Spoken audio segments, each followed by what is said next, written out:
कभी रात में आसमान की तरफ देखा है? ये जो टिमटिमाते हुए तारे हैं, कभी सोचा है कि आखिर ये चमकते क्यों हैं?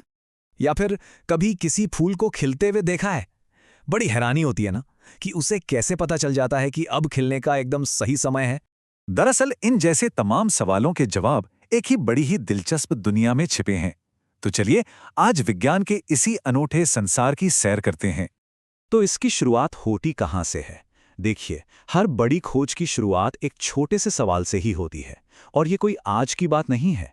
इंसान तो हमेशा से ही अपने आसपास की दुनिया को लेकर उत्सुक रहा है।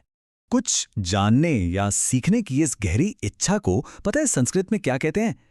जिज्ञासा। और सच पूछिए तो यही जिज्ञासा ही तो विज्ञान के दिल में बसती है। ये जानने की एक ऐसी बेचैनी है जो हमें सवाल पूछने पर मजबूर कर देती है। और यह हम सब के अंदर होती है। जरा बचपन के दिन याद कीजिए। हम सब अपने आसपास की दुनिया को समझने की कोशिश में लगे रहते थे, हर चीज को छूकर, देखकर और हाँ, ढेरों सवाल पूछकर। और विज्ञान सिर्फ किसी लैब या मोटी मोटी किताबों तक ही सीमित नहीं है। बिल्कुल नहीं, ये तो हमारे चारों ओर फैला हुआ है। चाहे वो रेत के छोटे छोटे कण हों या फिर ये विशाल पहाड़, विज्ञान हर जगह है। हर पल हमें कुछ नया खोजने के लिए बुलाता रहता है। ये हमें समंदर की अथाह गहराइयों से लेकर अंतरिक्ष की उस अनंत विशालता तक ले जाता है। हर जगह रहस्य ही रहस्य हैं और विज्ञान उन्हें समझने की एक चाबी की तरह है। मतलब ये कि विज्ञान का दायरा कितना बड़ा है, इसका अंदाजा लगाना भी मुश्किल है। एक मामूली से घास के तिनके से लेकर एक पूरे के पूरे जंगल तक, हर चीज में विज्ञान की एक कहानी छिपी है। जरा सोचिए इस बारे में, एक नन्हा सा बीज कैसे एक पूरे पूरे पौधे में बदल जाता है ना? ये कुदरत का एक छोटा सा जादू, और विज्ञान हमें यही जादू समझाता है। या फिर एक कैटरपिलर को एक खूबसूरत तितली बनते देखना, ये बदलाव हमें हमेशा हैरान करते हैं। और इनके पीछे का जो विज्ञान है ना, वो तो और भी ज्यादा दिलचस्प है। और तो और, विज्ञान हमारी रसोई तक में मौजूद है। हमारी थाली में जो खाना है, उसे पकाने का तरीका, उसका स्वाद, इन सब में विज्ञान का ही तो खेल है। तो मतलब साफ है, विज्ञान सिर्फ कुछ जानकारी या तथ्य जमा कर लेना नहीं है। नहीं, ये तो दुनिया को देखने, सोचने और समझने का एक बहुत ही शक्तिशाली नजरिया है, जो हमारे सामने रहस्यों की परतें एक एक करके खोलता है।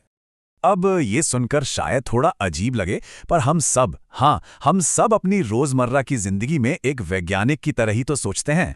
चलिए, एक बहुत ही आसान सा उदाहरण लेते हैं। मान लीजिए लिखते लिखते किसी का पेन अचानक रुक जाता है, तो सबसे पहले दिमाग में क्या आता है, क्या किया जाता है? अच्छा, सबसे पहले हम गौर करते हैं, यानी अवलोकन। अरे, पेन ने लिखना बंद कर दिया।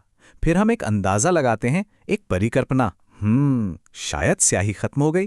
फिर हम इसे जांचते हैं, यानी परीक्षण। पेन खोलकर रिफिल देखते हैं, और अगर वो खाली निकलती है तो हम एक नतीजे पर पहुंचते हैं कि हाँ, हमारा अंदाजा सही था। ये जो एक एक कदम उठाकर जवाब खोजने का तरीका है ना, बस यही वैज्ञानिक सोच का आधार है। कोई बहुत मुश्किल चीज नहीं है, बल्कि तर्क पर आधारित एक सीधी साधी खोज है। लेकिन विज्ञान की यात्रा यहीं पर खत्म नहीं होती। असल में ये तो एक कभी न खत्म होने वाली पहेली की तरह है, जहां हर जवाब अपने साथ एक नया सवाल लेकर आता है। हर नई खोज इस बड़ी सी पहेली में एक और टुकड़ा जोड़ देती है। और पता है, कभी कभी हमें यह भी एहसास होता है कि कोई पुराना टुकड़ा गलत जगह लगा था और उसे ठीक करने की जरूरत है। हर नए ज्ञान के साथ दुनिया को लेकर हमारी समझ और गहरी होती जाती है, और इस खोज की सच में कोई सीमा नहीं है। आखिर में यह समझना सबसे जरूरी है कि विज्ञान का मतलब ये नहीं कि हमारे पास सारे जवाब हों। बिल्कुल नहीं। इसका असली मतलब है सवाल पूछने की हिम्मत रखना और अपनी जिज्ञासा को हमेशा जिंदा रखना।